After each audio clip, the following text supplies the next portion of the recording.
टूटा है गाबा का घमंड, जीत गई है मुकाबला भारत और 2-1 से श्रृंखला भी जीत ली है। बॉर्डर गावस्कर ट्रॉफी जाएगी गावस्कर के देश। खूबियां भी मुझ में, खामियां भी मुझ में, ढूंढने वाले तू सोच चाहिए क्या मुझ में। हमें तो आप में खूबियां ही नजर आ रही हैं। आज जिस तरह से ऋषभ पंत आपने ये मुकाबला जिताया है, जो 2018-19 में किया था उसे एक बार फिर कर दिखाया इस टीम इंडिया ने। टूटा है गाबा का घमंड, जीत गई है मुकाबला भारत। अगर आप भारतीय क्रिकेट टीम के फैन हैं तो ये लाइंस आपकी जहन में जरूर होंगी। वो दिन ही कुछ ऐसा था। भारतीय टीम जो कि कोविड पैंडेमिक के बाद ऑस्ट्रेलिया पहुंचती है और ऑस्ट्रेलिया की धरती पर ऑस्ट्रेलिया को टेस्ट मैचेस में हराती है। क्या कमाल की टेस्ट सीरीज थी वो। हेलो गाइस, मैं हूं आपका होस्ट और दोस्त मयंक और आज हम आपके लिए लेकर आए हैं भारतीय क्रिकेट टीम की एक ऐसी कहानी जिस पर हर भारतीय को गर्व है।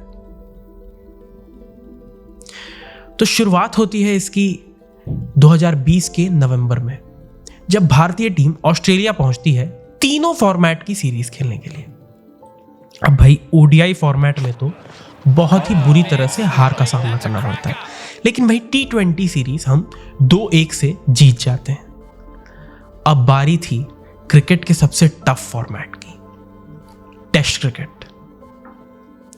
विराट कोहली पहले मैच के लिए तो कप्तान थे, लेकिन उन्होंने पहले ही कह दिया था कि पहले टेस्ट मैच के बाद पर्सनल रीजंस की वजह से वो बाकी सीरीज में हिस्सा नहीं ले पाएंगे।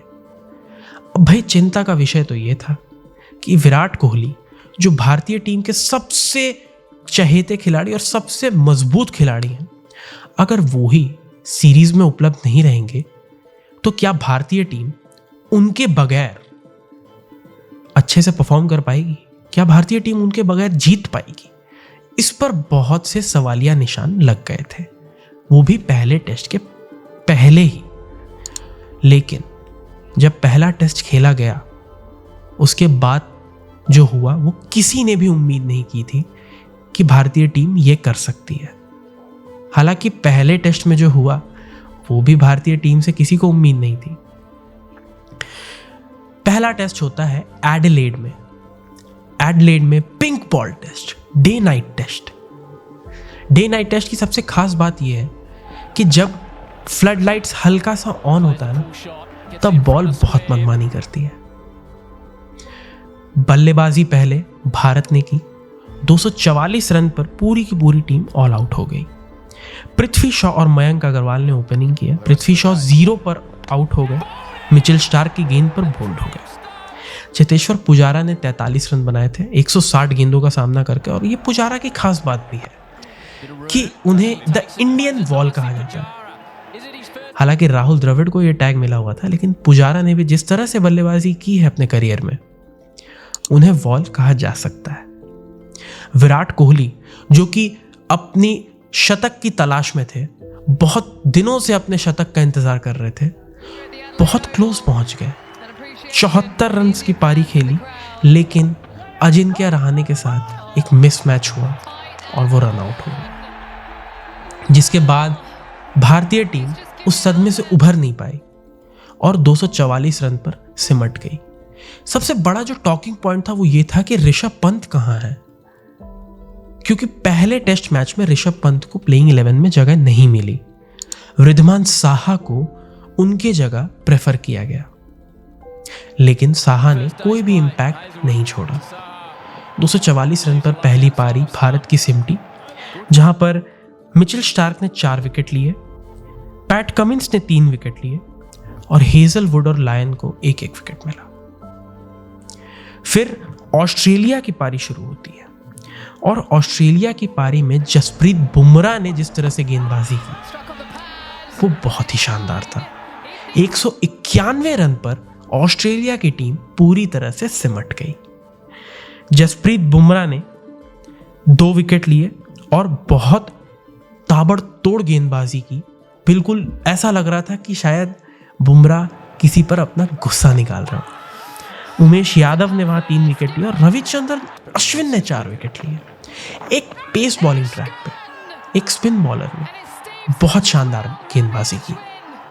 लेकिन उसके बाद दूसरी पारी में जो हुआ वो शायद किसी ने भी उम्मीद नहीं की होगी। भारतीय टीम जो पहली पारी के बाद 53 रन की लीड के साथ थे, दूसरी पारी में 36 रन पर पूरी की पूरी टीम सिमट गई। शायद भारतीय क्रिकेट के इतिहास का सबसे लोएस्ट टेस्ट स्कोर था।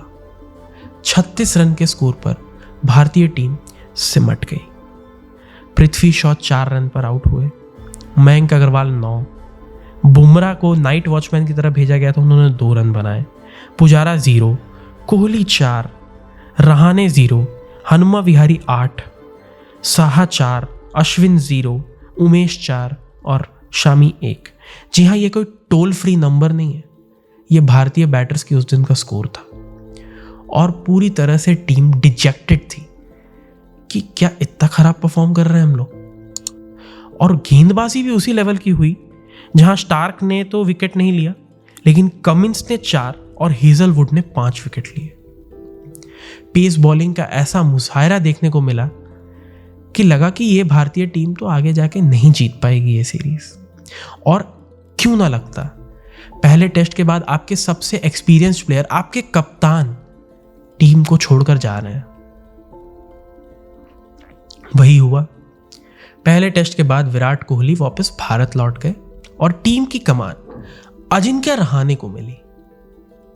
अब अजिंक्य रहाणे जो कि एक एबल लीडर के रूप में जाने जाते हैं, लेकिन जितने भी एक्सपर्ट्स हैं उनको लग रहा था कि भाई अगर आपके पास विराट कोहली नहीं है, वो भी ऑस्ट्रेलिया में, तो आप ऑलरेडी सीरीज हार चुके हैं। चाहे वो क्रिकेट एक्सपर्ट्स हों, Michael Vaughan, Michael Bevan, Matthew Hayden और भी बहुत सारे क्रिकेटर्स थे जिन्होंने ट्विटर पे अपनी राय छोड़ दी थी कि भारत ये सीरीज क्लीन स्वीप हारेगी, यानी कि 4-0 से। अब दूसरा टेस्ट मैच हुआ मेलबर्न में, बॉक्सिंग डे टेस्ट। क्रिसमस के जस्ट अगले दिन शुरू होने वाला यह मुकाबला मेलबर्न के मैदान में, द ग्रेट MCG। और वहां पर जो हुआ उसके बाद शायद भारत की किस्मत ही पलट गई हो। तो दूसरे टेस्ट की अगर हम बात करें तो वहां पहले ऑस्ट्रेलिया ने बल्लेबाजी की। पहले इनिंग्स में 195 रन पर पूरी की पूरी टीम ऑल आउट होती है। जसप्रीत बुमराह 4 विकेट लेते हैं, रविचंद्रन अश्विन को 3 विकेट मिलता है, तो वहीं मोहम्मद सिराज 2 विकेट लेते हैं। आपको बता दूं कि मोहम्मद सिराज का एक तरह से डेब्यू सीरीज थी, लेकिन उसके बाद जो मोहम्मद सिराज ने भी किया वो भी शायद बहुत कम लोगों को उम्मीद होगी। तो ऐसे करके 195 रन पर पूरी की पूरी ऑस्ट्रेलिया टीम सिमट गई। उसके बाद भारत की तरफ से पहली पारी में कप्तान अजिंक्य रहाणे ने जो कारनामा किया, उसने शायद एक तरह से ऐलान कर दिया हो कि यह भारतीय टीम इतनी आसानी से हारने वाली नहीं है। ठीक है, पहले टेस्ट मैच में शायद हमने परफॉर्म अच्छा नहीं किया हो, लेकिन हम बिना फाइट दिए तो यहां से नहीं जाएंगे। अजिंक्य रहाणे ने 112 रन बनाए 223 गेंदों का सामना करते हुए, 12 चौके लगाए अपनी पारी में। उसके अलावा रविंद्र जडेजा ने बहुत अच्छी पारी खेली, 57 रन बनाए। मयंक अग्रवाल, शुभमन गिल ओपन कर रहे थे। मयंक अग्रवाल तो भले ही 0 पे आउट हो गए हों, लेकिन शुभमन गिल ने अच्छी पारी खेली, 45 रन उन्होंने बनाए। और ऐसा करते करते भारतीय टीम 326 रन तक पहुंची, यानी कि 131 रन की लीड।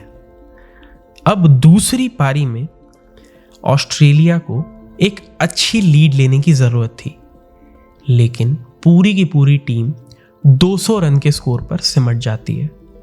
वहां पर जसप्रीत बुमराह को 2 विकेट मिलते हैं, उमेश यादव 1 विकेट लेते हैं, मोहम्मद सिराज को 3 विकेट मिलते हैं और अश्विन और जडेजा दोनों को 2-2 विकेट्स। अब भारतीय टीम के लिए भाई 70 रन का स्कोर चेस करना कौन सी बड़ी बात थी। वहां पे बहुत आसानी से चेज किया गया ये टारगेट। शुभमन गिल ने 35 और रहाणे ने 27 रन बनाए और इजीली 70 रन के इस आसान से टारगेट को चेज किया और MCG में फतह हासिल की। अब वहां से सीरीज ने एक नया मोड़ ले लिया था, क्योंकि जो एक्सपर्ट्स पहले टेस्ट के बाद ये कह रहे थे कि ये भारतीय टीम तो 4-0 से हारेगी, अब वो भी सोच में पड़ गए कि नहीं, अभी ये सीरीज शायद खत्म नहीं हुई है, अभी शायद बहुत कुछ देखना बाकी है। अब भारतीय टीम का कारवां पहुंचा सिडनी की ओर, जहां ऑस्ट्रेलिया का रिवाज है कि न्यू ईयर के बाद का टेस्ट मैच सिडनी में ही खेला जाता है। और ये था पिंक टेस्ट, यानी कि ऑस्ट्रेलिया ब्रेस्ट कैंसर के लिए अवेयरनेस फैला रही थी। ये एक बहुत ही अच्छा इनिशिएटिव है ऑस्ट्रेलियन क्रिकेट के द्वारा कि वो लोग हर बार न्यू ईयर के बाद वाले टेस्ट में पिंक कलर के कैप्स और पिंक कलर के अटायर्स पहनते हैं और पूरा एक माहौल होता है पिंक कलर से सजा हुआ, और उसे नाम दिया जाता है पिंक टेस्ट, जहां पर ब्रेस्ट कैंसर के अगेंस्ट अवेयरनेस फैलाई जाती है। वहां पर पहले बल्लेबाजी करती है ऑस्ट्रेलिया की टीम और 338 रन बनाती है। विल पिकॉस्की ने 62 रन बनाए ओपनिंग करते हुए। वार्नर भले ही 5 रन पर सिमट गए हों, लेकिन उसके बाद मानस लाबुशेन ने 91 रन की शानदार पारी खेली। और सबसे बड़ा हाईलाइट था इस इनिंग्स का, one of the best test cricketers की पारी, स्टीव स्मिथ। 131 रन, 226 गेंदें, 16 चौके, बल्लेबाजी करने आए और आखिरी तक टिके रहे। आखिरी विकेट उनका गिरा है और वो भी रविंद्र जडेजा ने बहुत शानदार डायरेक्ट हिट की थी। इनफैक्ट जस्टिन लैंगर जो ऑस्ट्रेलियन टीम के कोच भी रहे हैं, वो कहते भी हैं कि मैं अपने लड़कों को एक ही चीज़ कहता हूं इंडिया के खिलाफ खेलते हुए कि अगर बॉल रविंद्र जडेजा के हाथ में जा रही है तो रन मत भागना। तो भाई ऑस्ट्रेलिया ने 338 रन बनाए पहली पारी में। भारत की इनिंग शुरुआत होती है और रोहित शर्मा बतौर ओपनर वापस आ जाते हैं टीम में। पहली पारी थी, रोहित शर्मा 26 रन पर आउट होते हैं, लेकिन शुभमन गिल और पुजारा दोनों ने 50-50 रन की एक अच्छी पारी खेली। उसके बाद ऋषभ पंत ने भी 36 रन बनाए और ऐसे करते करते भारतीय टीम 244 रन के स्कोर पर सिमट गई, जहां पर पैट कमिंस ने 4 विकेट, हेजलवुड ने 2 और स्टार्क ने 1 विकेट लिया। अब सबसे बड़ी बात यह थी कि इस इनिंग्स में 3 रन आउट हुए थे, जो कि आनुमन टेस्ट क्रिकेट में देखने को मिलते हैं नहीं।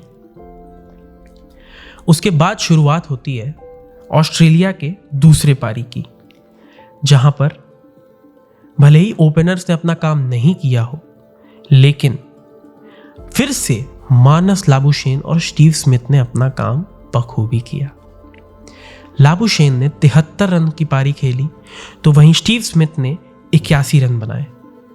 और हाईलाइट था कैमरून ग्रीन, जिन्होंने 84 रन बनाए, 8 चौके लगाए, 4 छक्के लगाए और ऑस्ट्रेलिया की टीम ने 312 रन पर डिक्लेयर कर दिया।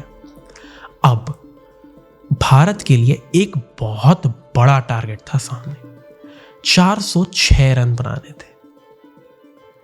लेकिन उसके बाद जो हुआ वो दिखाता है कि भारतीय टीम के अंदर कितना जज्बा है, हमारे प्लेयर्स किस हद तक जाने को तैयार हैं अपनी टीम को हार से बचाने के लिए। भारत की दूसरी पारी की शुरुआत होती है। रोहित शर्मा 52 रन बनाते हैं 58 गेंदों का सामना करते हुए। एक अच्छे लय में नजर आते हैं, लेकिन कन्वर्ट नहीं कर पाते हैं। शुभमन गिल 31 रन के स्कोर पर आउट हो जाते हैं। पुजारा 77 रन, 12 चौके, 205 गेंदों में।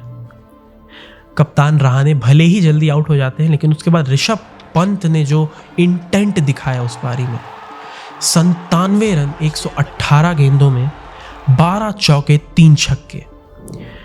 लेकिन ठहरिए, असली मुकाबला ऋषभ पंत के विकेट के बाद शुरू होता है। हनुमा विहारी और रविचंद्रन अश्विन, 2 ऐसे खिलाड़ी जो इंजरी से बहुत ही बुरी तरह से जूझ रहे थे। एक हनुमा विहारी जिनसे सीधे खड़ा ना हुआ जाए, एक रविचंद्रन अश्विन जिनसे झुका ना जाए। दोनों ने आपस में सेटिंग की कि भैया देखो, पैट कमिंस जो है वो थोड़ा सा, जितने भी फास्ट बॉलर्स थे, पैट कमिंस ही नहीं, जो फास्ट बॉलर्स हैं वो बाउंसर्स डाल रहे हैं, उसमें झुकने की जरूरत नहीं है। हनुमा विहारी जो सीधे खड़े तो नहीं हो पा रहे थे लेकिन झुक ले रहे थे, वो नेथन लायन का सामना कर रहे थे। रविचंद्रन अश्विन जिनसे कतई झुका नहीं जा रहा था, वो पेस बॉलर्स का सामना कर रहे थे और बॉल पे बॉल अपनी छाती पे, पूरी बॉडी पे खा रहे थे। दोनों में से किसी से भी रन तक नहीं भागा जा रहा था। मैच के बाद यह पता चला कि हनुमा विहारी को ग्रेड 2 का मसल टेयर है, जिसके बाद वो कितने महीनों तक क्रिकेट से बाहर रहे। लेकिन वहां पर जो उन्होंने इंटेंट दिखाया, जो जज्बा दिखाया, उन्होंने कह दिया कि हम यहां बिना फाइट किए नहीं जाएंगे,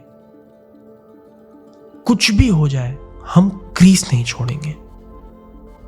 और वही हुआ। दोनों में से कोई भी आउट होने को तैयार नहीं। अपनी बॉडी पे बॉल खा रहे हैं, अपने सर पर बॉल खा रहे हैं, पैर, हाथ, एक ऐसा बॉडी का पार्ट नहीं बचा होगा दोनों का जहां पर ऑस्ट्रेलिया के गेंदबाजों ने हमला ना किया हो। लेकिन मजाल है कि दोनों में से कोई भी आउट हो जाए। हनुमा विहारी ने 34 रन बनाए, 23 रन बनाए, 161 गेंदों का सामना किया। वहीं अश्विन ने 39 रन बनाए, 128 गेंदों का सामना किया। दोनों में से कोई भी आउट होने को तैयार नहीं था। भले ही उन्हें पता था कि वो टारगेट नहीं चेस कर पाएंगे, वो रन नहीं भाग पा रहे हैं, लेकिन हारने को भी कोई तैयार नहीं था। मैच ड्रॉ हो गया। भारत ने दूसरी पारी में 334 रन बनाए 5 विकेट के नुकसान पर। और यह मैच हमेशा याद रखा जाता है हनुमा विहारी और रविचंद्रन अश्विन के रेजिलियंस के लिए, कि भाई कितनी भी चोट खा लेंगे, आउट नहीं होंगे, रिटायर्ड हर्ट नहीं होंगे, तुम कुछ भी करना है कर लो, हम हार नहीं मान रहे, हम हारेंगे नहीं।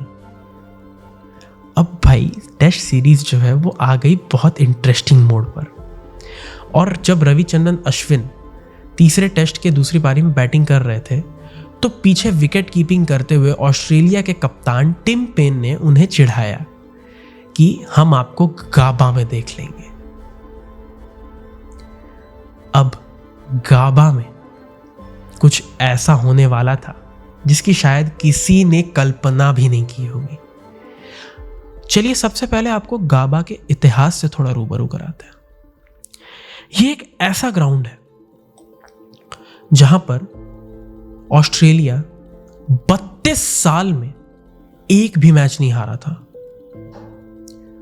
तो जब यह मुकाबला गाबा तक पहुंचा भारत और ऑस्ट्रेलिया के बीच, पहली बात तो यह सीरीज डिसाइडर था।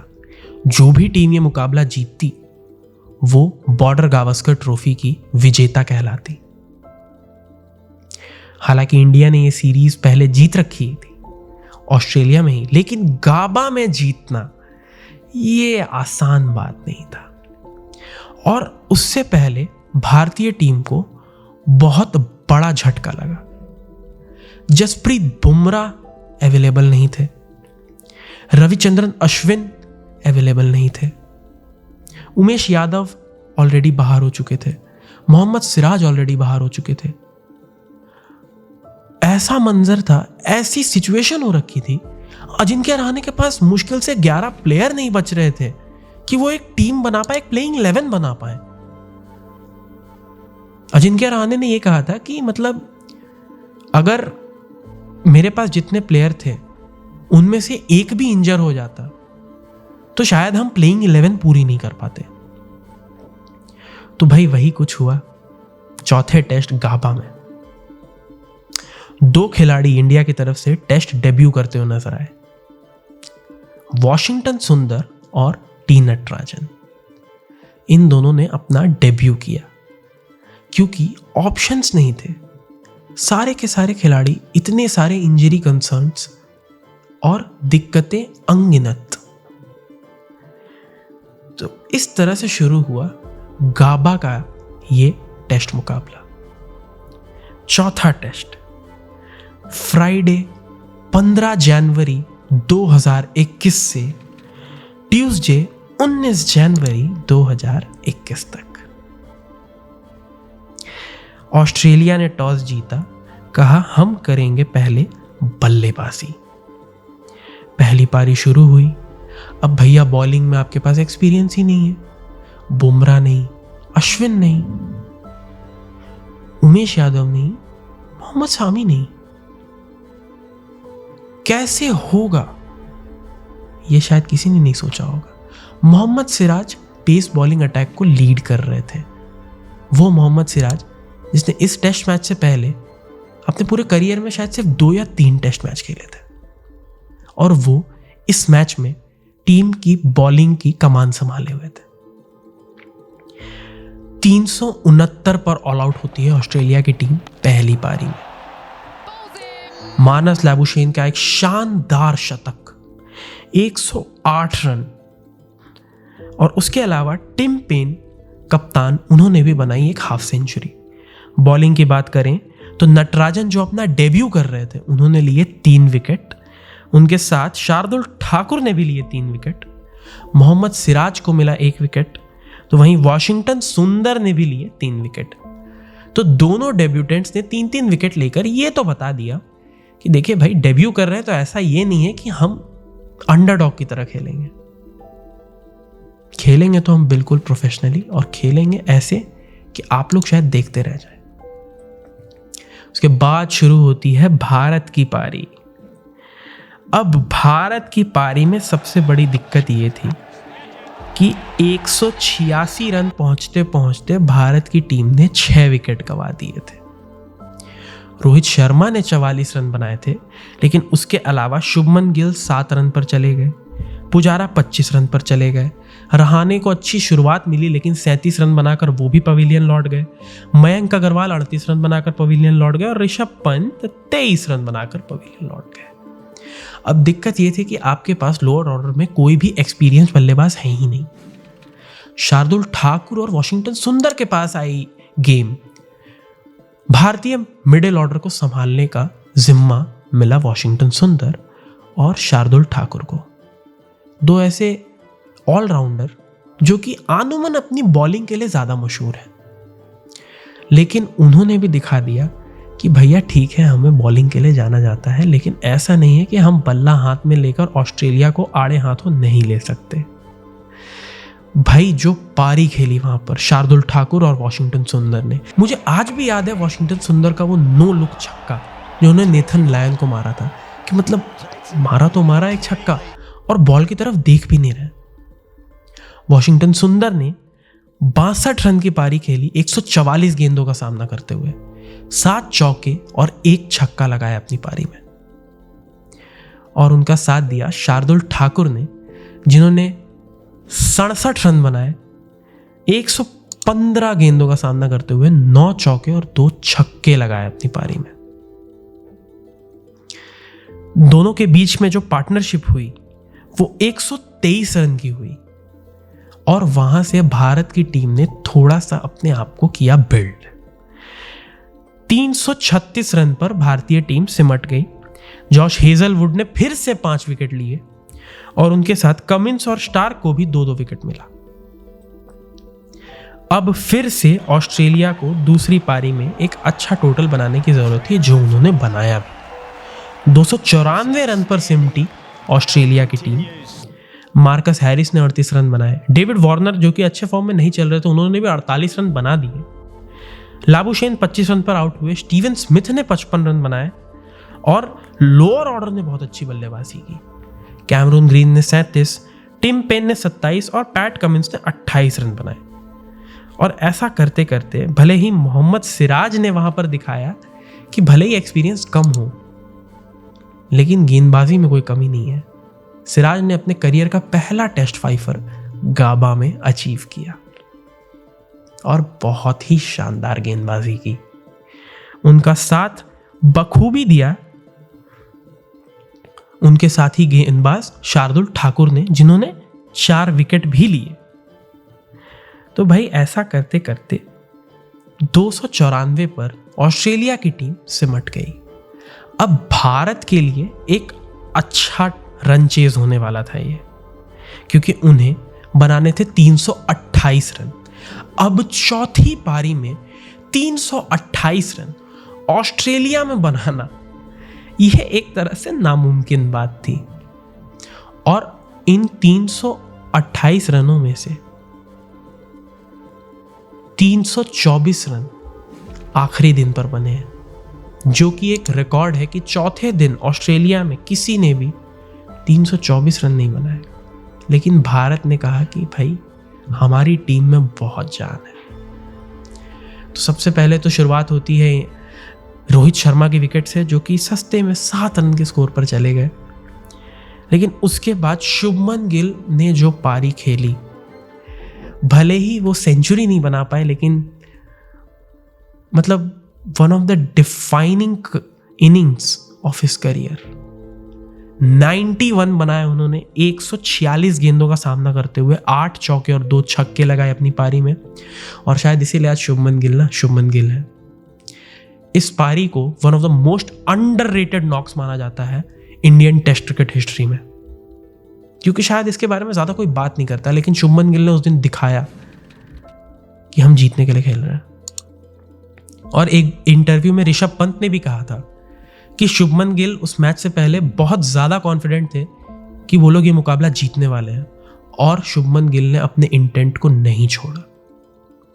खेलते रहे, मारते रहे, पीटते रहे और 91 रन बनाए, लेकिन उसके बाद आउट हो गए। चेतेश्वर पुजारा, सैल्यूट है उनको। बॉडी पे इतनी चोटें खाई, फिंगर इंजरी थी, फिंगर पे चोट खाई, लेकिन हिल नहीं रहे थे। शायद क्रिस छोड़ना नहीं चाह रहे थे। उन्होंने कहा कि तुम चाहे मेरी जान ले लो, आज मैं यहां से हिल नहीं रहा हूं। 56 रन की पारी ऐसी खेली 211 गेंद का सामना करते हुए। One of the slowest innings हम कह सकते हैं, लेकिन वहां पर जरूरत थी उस चीज की, क्योंकि शुभमन गिल के विकेट के बाद रहाणे 24 रन पर चले गए, और उसके बाद जब पुजारा आउट होते हैं तो मयंक अग्रवाल भी काफी जल्दी चले गए। लेकिन एक प्लेयर ऐसा था ना वहां पे, जिसे इस सीरीज के पहले टेस्ट मैच में मौका ही नहीं दिया गया। लेकिन किसने सोचा था कि सीरीज खत्म होते होते ये इंसान भारतीय क्रिकेट टीम को इतनी अच्छी मेमोरी दे देगा, इतना यादगार लम्हा दे देगा। जी, मैं बात कर रहा हूं ऋषभ पंत की। गाबा में हुए उस टेस्ट मैच की चौथी पारी में ऋषभ पंत ने जो किया, वो शायद भारतीय क्रिकेट टीम के लिए वन ऑफ द सबसे हसीन लम्हा मैं कह सकता हूं। जी, हम वर्ल्ड कप फाइनल के छक्के की बात करते हैं, जहां धोनी ने वो लंबा छक्का लगाया था कुलसेकरा को, और वो Dhoni finishes of in style. शायद हम श्रीशांत के कैच की बात करते हैं 2007 के T20 वर्ल्ड कप में जो हमने जीता था। चैंपियंस ट्रॉफी की बात करते हैं, बहुत से ऐसे मैचेस हैं। निदाश ट्रॉफी की बात करते हैं, जहां दिनेश कार्तिक ने आखिरी बॉल पे छक्का लगाया था। लेकिन ऋषभ पंत की भी बात करते हैं। व्हाट अ नॉक, 89 बनाए, 89 रन 138 गेंदों में, 9 चौके लगाए और 1 छक्का लगाया। और क्या पेशेंस दिखाया उस लड़के ने। ऋषभ पंत अनुमान माने नहीं जाते हैं अपने पेशेंस के लिए। हमने उन्हें देखा है कि वो हड़बड़ा कर रन बनाने के चक्कर में अपनी विकेट गंवा देते हैं, लेकिन उस दिन वो नहीं तैयार थे। उस दिन वो नहीं हो रहे थे आउट। नेथन लायन उनके पास बॉल डाले जा रहे हैं, आउटसाइड ऑफ बॉल डाले जा रहे हैं, उन्हें फोर्स कर रहे हैं कि तुम अटैक करो वरना मैं अपनी जगह नहीं छोड़ रहा हूं। और पंत भी अपनी जगह छोड़ने को तैयार नहीं थे। पंत कह रहे थे कि तुम जब तक वहां डालोगे मैं अटैक नहीं कर रहा, बेफालतू का मैं अटैक नहीं करूंगा। और जहां मौका मिल रहा था ऋषभ पंत पूरी तरह से कैपिटलाइज कर रहे थे।